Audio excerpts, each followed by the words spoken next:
ಆಗಮಿಸಿರುತ್ತಾರೆ. ಮಾನ್ಯ D K Shivakumar sir, ತಾವು ಮಾನ್ಯ ಸಿದ್ದರಾಮಯ್ಯ ಸರ್ಗೆ ಸ್ವಾಗತವನ್ನು, ಶಾಲ್ವನ್ನು ಕೊಟ್ಟು ಸ್ವಾಗತವನ್ನು ಕೋರಬೇಕಾಗಿ ಕೋರುತ್ತೀನಿ. ಬೇಗ ಬನ್ನಿ. ಮಾನ್ಯ ಸಿದ್ದರಾಮಯ್ಯ ಸಾಹೇಬರಿಗೆ.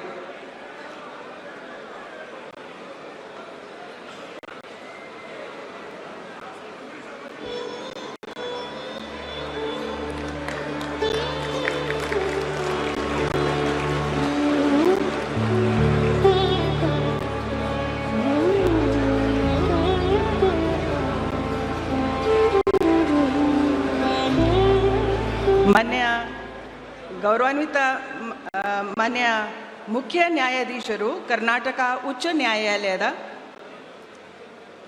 ಮಾನ್ಯ ಚೀಫ್ ಜಸ್ಟಿಸ್ ಅವರಿಗೆ ಕೂಡ ಸ್ವಾಗತವನ್ನು ಕೋರಬೇಕಾಗಿ ಅಂತ ನಾನು ಕೋರುತ್ತೀನಿ.